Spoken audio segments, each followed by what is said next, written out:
Hello student, आप सभी कैसे हैं। उम्मीद होगा कि आप सभी अच्छे होंगे। आज के इस वीडियो में हम लोग क्लास 10 का संस्कृत का तीसरा चैप्टर आलस कथा का महत्वपूर्ण ऑब्जेक्टिव क्वेश्चन देखेंगे। ये सारे ऑब्जेक्टिव क्वेश्चन आपके एग्जाम के लिए अत्यंत ही इम्पोर्टेंट है। इस सारे ऑब्जेक्टिव क्वेश्चन को आप लोग जरूर याद कर लीजिएगा। आइए अब ऑब्जेक्टिव क्वेश्चन को देखते हैं। पहला क्वेश्चन कह रहा है कि आलस कथा पाठ के रचयिता कौन है। ये बच्चों कई बार आपके एग्जाम में क्वेश्चन पूछा हुआ है कि आलस कथा के रचयिता कौन है। ऑप्शन ए में कह रहा है विद्यापति, कि ऑप्शन बी में महात्मा विदुर, कि ऑप्शन सी में कृष्ण, कि ऑप्शन डी में इनमें से कोई नहीं। तो आप लोग कमेंट बॉक्स में ज़रूर लिखते चलिएगा इसका आंसर कि आलस कथा के पाठ के रचयिता कौन है। तो इसके रचयिता विद्यापति जी हैं। ऑप्शन ए आपका बिल्कुल सही हो जाएगा। आप लोग दूसरा प्रश्न कर रहा है कि आलस कथा पाठ किस ग्रंथ से संग्रहित है।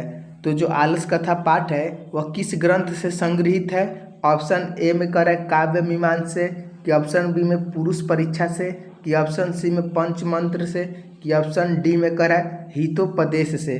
तो कमेंट में लिखिए कि आलस कथा पाठ किस ग्रंथ से संकलित है। तो यह पुरुष परीक्षा से संकलित है। ऑप्शन बी आपका बिल्कुल सही हो जाएगा। ये सारे प्रश्न इम्पोर्टेंट है बच्चों, आप लोग इसको जरूर याद कर लीजिएगा। तीसरा प्रश्न कर रहा है कि मैथिली भाषा के कवि कौन है। तो जो मैथिली भाषा के कवि हैं वह कौन है। ऑप्शन ए में कर रहा है राजशेखर, कि ऑप्शन बी में कर रहा है विद्यापति, कि ऑप्शन सी में दामोदर गुप्त, कि ऑप्शन डी में कालिदास। तो कौन है जो कि मैथिली भाषा के कवि हैं। तो विद्यापति जी हैं। ऑप्शन बी आपका बिल्कुल सही हो जाएगा। चौथा प्रश्न कर रहा है कि वीरेश्वर कौन था। ये भी इम्पोर्टेंट प्रश्न हो जाता है कि वीरेश्वर कौन था। ऑप्शन ए में मिथिला के राजा, कि ऑप्शन बी में मिथिला के मंत्री, कि ऑप्शन सी में मिथिला के राजकुमार, कि ऑप्शन डी में मिथिला का संतरी। तो वीरेश्वर कौन था बच्चों। तो यह मिथिला के मंत्री थे। ऑप्शन बी आपका बिल्कुल सही हो जाएगा। पांचवा प्रश्न कर रहा है बच्चों, यदि आप लोग 10 क्लास का पूरे अच्छे ढंग से तैयारी करना चाहते हैं तो इस चैनल को आप लोग ज़रूर सब्सक्राइब कर देंगे। इस चैनल पर बच्चों आपको फ्री में पीडीएफ उपलब्ध हो जाएगा। यानी इसका पीडीएफ आप लोग चाहते हैं तो मेरे व्हाट्सएप ग्रुप में ज्वाइन हो जाइएगा। वहाँ पर आपको फ्री में पीडीएफ भेज दिया जाएगा। वहाँ से आप लोग जाकर पीडीएफ को ले सकते हैं, जिसका लिंक डिस्क्रिप्शन में दिया हुआ है। और बच्चों वीडियो को एक लाइक आप लोग ज़रूर कर दीजिएगा। पांचवा प्रश्न कह रहा है कि अपनी भी भूख मिटाने के लिए कौन कुछ नहीं करता है। तो अपनी भी भूख मिटाने के लिए कौन कुछ नहीं करता है। ऑप्शन ए में उद्यमी, कि ऑप्शन बी में आलसी, कि ऑप्शन सी में धनी, कि ऑप्शन डी में निर्धन। तो इसका सही आंसर क्या होगा बच्चों। तो जो आलसी लोग हैं वह अपनी भूख मिटाने के लिए कुछ भी नहीं करते हैं। ऑप्शन बी आपका बिल्कुल सही हो जाएगा। अगला प्रश्न कर रहा है कि सबसे बड़ा शत्रु कौन है। ये भी इम्पोर्टेंट प्रश्न हो जाता है कि सबसे बड़ा शत्रु कौन है। ऑप्शन ए में है क्षमा, कि ऑप्शन बी में आलस्य, कि ऑप्शन सी में क्रोध, कि ऑप्शन डी में लोभ। तो सबसे बड़ा शत्रु कौन है ये भी कई बार आपके एग्जाम में पूछ चुका है। तो जो आलस्य है वह सबसे बड़ा शत्रु है। ऑप्शन बी आपका बिल्कुल सही हो जाएगा। इसको भी आप लोग जरूर याद कर लीजिएगा। सातवां प्रश्न कर रहा है कि वास्तविक आलसियों की संख्या कितनी थी। बच्चों जो वास्तविक आलसी थे उनकी संख्या कितनी थी। ऑप्शन ए में है 5 थी, कि ऑप्शन बी में 6, कि ऑप्शन सी में 4, कि ऑप्शन डी में 3। तो जो वास्तविक आलसी थे उनकी संख्या कितनी थी। तो 4 थी। ऑप्शन सी आपका बिल्कुल सही हो जाएगा। आप लोग इसको याद कर लेंगे। आठवां प्रश्न कह रहा है कि नीतिकार आलस्य को क्या मानते हैं। जो नीतिकार हैं वह आलस्य को क्या मानते हैं। ऑप्शन ए में है शत्रु, कि ऑप्शन बी में गुण, कि ऑप्शन सी में कह रहा है मित्र, कि ऑप्शन डी में धर्म। तो जो नीतिकार है वह आलस्य को क्या मानते हैं। तो शत्रु मानते हैं। ऑप्शन ए आपका बिल्कुल सही हो जाएगा। आप लोग इसको याद कर लेंगे। 9वां प्रश्न कह रहा है कि आलसशाला में आग क्यों लगाई गई। जो आलसशाला था उसमें आग क्यों लगाई गई थी। ये भी आपसे एग्जाम में पूछता है। तो ऑप्शन ए में कह रहा है कि आलसशाला की संपत्ति हड़पने के लिए, कि ऑप्शन बी में आलसियों को भगाने के लिए, कि ऑप्शन सी में करें आलसियों की परीक्षा लेने के लिए, कि ऑप्शन डी में करें इनमें से कोई नहीं। तो बच्चों जो आलसशाला में आग लगाई गई थी वह क्यों लगाई गई थी? ताकि आलसियों की परीक्षा ली जा सके। ऑप्शन सी आपका बिल्कुल सही हो जाएगा। अगला प्रश्न 10वां प्रश्न कर रहा है कि चारों आलसियों को कैसे बाहर किया गया। जो चारों आलसी थे यानी जो आलसशाला में आग लगा दिया गया था, तो उस चारों आलसियों को कैसे बाहर किया गया? ऑप्शन ए में है पैर पकड़कर, कि ऑप्शन बी में बाल पकड़कर, कि ऑप्शन सी में हाथ पकड़कर, कि ऑप्शन डी में बाह पकड़कर। तो चारों आलसियों को कैसे बाहर किया गया था? तो उन लोगों के बार को पकड़कर बाहर किया गया था। ऑप्शन बी आपका बिल्कुल सही हो जाएगा। 11वां प्रश्न कर रहा है कि आलस कथा पाठ कुतः संकलित है। ऑप्शन ए में कह रहा है अग्नि पुराण से, कि ऑप्शन बी में पुरुष परीक्षा से, कि ऑप्शन सी में रामायण से, कि ऑप्शन डी में महाभारत से। तो कहाँ से संकलित है बच्चों? तो यह पुरुष परीक्षा से संकलित है। ऑप्शन बी आपका बिल्कुल सही हो जाएगा। आप लोग इसको याद कर लेंगे। 12वां प्रश्न कह रहा है बच्चों कि जब आलसशाला में आग लगाया गया तो आग के डर से कितने लोग नहीं भागे? तो आग से डर से कितने लोग नहीं भागे थे? ऑप्शन ए में है 3 लोग, कि ऑप्शन बी में 2 लोग, कि ऑप्शन सी में 4 लोग, कि ऑप्शन डी में 5 लोग। तो जब आलसशाला में आग लगाया गया था तो जो 4 लोग यानी जो 4 आलसी थे वह नहीं भागे थे। ऑप्शन सी आपका बिल्कुल सही हो जाएगा। वीडियो को बच्चों आप लोग एक लाइक जरूर कर दीजिएगा। इसमें बच्चों आपका तीसरा चैप्टर का पूरा ऑब्जेक्टिव क्वेश्चन क्लियर हो जाएगा। इससे बाहर अब आपसे तीसरा चैप्टर से और ऑब्जेक्टिव नहीं पूछेगा यदि आप लोग इस पूरे वीडियो को देख लेते हैं। तो 13वां प्रश्न कह रहा है कि वीरेश्वर कैसा था? ऑप्शन ए में ईमानदार था, कि ऑप्शन बी में भ्रष्ट, कि ऑप्शन सी में दानशील। जो वीरेश्वर था वह कैसा था? तो एक दानशील व्यक्ति था। ऑप्शन सी आपका बिल्कुल सही हो जाएगा।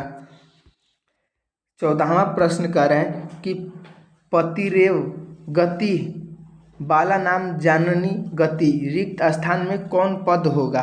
ऑप्शन ए में आलस नाम, कि ऑप्शन बी में वृद्धा नाम, कि ऑप्शन सी में स्त्री नाम, कि ऑप्शन डी में युका नाम।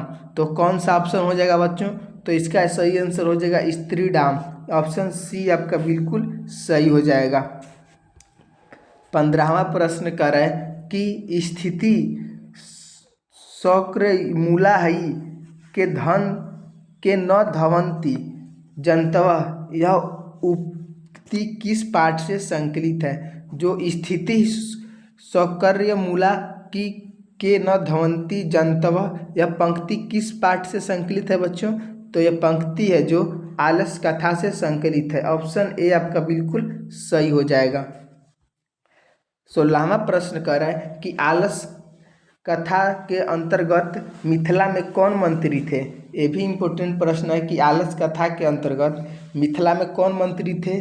तो आइए इसका ऑप्शन देखते हैं। ऑप्शन ए में कह रहा है तपेश्वर, कि ऑप्शन बी में भुवनेश्वर, कि ऑप्शन सी में वीरेश्वर, कि ऑप्शन डी में महेश्वर। तो कौन मंत्री थे? तो वीरेश्वर मंत्री थे। ऑप्शन सी आपका बिल्कुल सही हो जाएगा। 17वां प्रश्न कर रहा है कि अपत्ति विग्रह द्रव्य का भक्षण कौन कर रहे थे? तो कौन कर रहे थे बच्चों? तो जो दूसका थे वही कर रहे थे। ऑप्शन ए आपका बिल्कुल सही हो जाएगा। 18वां प्रश्न कर रहा है कि वीरेश्वरस्य स्वभाव कीदृश अस्ति, यानी जो वीरेश्वर का स्वभाव था कैसा था? ऑप्शन ए में धूर्त यानी चोर था, कि ऑप्शन बी में दानशील, कि ऑप्शन सी में करुणिक, कि ऑप्शन डी कह रहा है बी और सी दोनों। तो जो वीरेश्वर मंत्री थे उनका स्वभाव कैसा था बच्चों? तो वे दानशील भी थे, करुणिक भी थे। ऑप्शन डी आपका बिल्कुल सही हो जाएगा, बी और सी दोनों। ऑप्शन डी बिल्कुल सही हो जाएगा। 19वां प्रश्न कर रहा है कि कोअपि तथा धार्मिको नास्ति कैटोवास्मानम प्राणुडोति किसने कहा है? तो यह किसने कहा है? ऑप्शन ए में कह रहा है पहला आलसी, कि ऑप्शन बी में दूसरा आलसी ने, कि ऑप्शन सी में तीसरा आलसी ने, कि ऑप्शन डी में चौथा आलसी ने। यानी जो बच्चों ये वाक्य है वह किसने कहा है? तो यह तीसरे आलसी ने कहा है। ऑप्शन सी आपका बिल्कुल सही हो जाएगा। 20वां प्रश्न कर रहा है कि आलसशाला में बनावटी आलस्य दिखाकर कौन भोजन ग्रहण करते थे। तो बच्चों जो आलसशाला में बनावटी आलसी दिखाकर कौन भोजन को ग्रहण कर रहे थे, तो धूर्त लोग भोजन को ग्रहण कर रहे थे। ऑप्शन सी आपका बिल्कुल सही हो जाएगा। 21वां प्रश्न कर रहा है कि आलसशाला में आग किसने लगाई। ये भी इम्पोर्टेंट प्रश्न हो जाता है कि आलसशाला में आग किसने लगाई थी। ऑप्शन ए में आलसियों ने, कि ऑप्शन बी में मंत्री वीरेश्वर ने। तो किसने आग लगाई थी। ऑप्शन सी में कह रहा है कि विद्यापति ने, या ऑप्शन डी में आलसशाला के कर्मचारियों ने। तो किसने आग लगाई थी, तो आलसशाला के कर्मचारियों ने आग लगाई थी। ऑप्शन डी आपका बिल्कुल सही हो जाएगा। 22वां प्रश्न कर रहा है कि आलसशाला में आग कब लगाई गई। तो आलसशाला में आग कब लगाई गई थी, तो जब सब सो रहे थे तब आलसशाला में आग लगाई गई थी। ऑप्शन सी आपका बिल्कुल सही हो जाएगा। ये सारे प्रश्न आपके लिए इम्पोर्टेंट है, आप लोग इसको जरूर याद कर लीजिएगा। 23वां प्रश्न कह रहा है कि आलस कथा पाठ में अहो कथम्य कोलाहल किसकी उक्ति है। ऑप्शन ए में पहला आलसी का, या ऑप्शन बी में दूसरा आलसी, या ऑप्शन सी में तीसरा आलसी का, या ऑप्शन डी में चौथा आलसी का। तो जो आलस कथा पाठ है उसमें अहो कथम कोलाहल यह किसकी उक्ति है, तो यह पहले आलसी की उक्ति है, यानी पंक्ति है। ऑप्शन ए आपका बिल्कुल सही हो जाएगा। 24वां प्रश्न है कि घर में लगी आग को देखकर कौन लोग पलायन हो गए, यानी घर में लगी आग को देखकर कौन लोग थे जो कि भाग गए। ऑप्शन ए में आलसी लोग, या ऑप्शन बी में समझदार लोग, कि ऑप्शन सी में फुर्तीले लोग, कि ऑप्शन डी में धूर्त लोग। तो आलसशाला में आग लगाने पर कौन लोग भाग गए थे, तो जो धूर्त लोग थे वह भाग गए थे। ऑप्शन डी आपका बिल्कुल सही हो जाएगा। आज के लिए इतना ही रहने देते हैं, मिलते हैं नेक्स्ट वीडियो में अगले चैप्टर का ऑब्जेक्टिव क्वेश्चन लेकर। धन्यवाद। आप लोग वीडियो को लाइक और इस चैनल को सब्सक्राइब जरूर कर देंगे और बेल आइकन को दबाना मत भूलिएगा।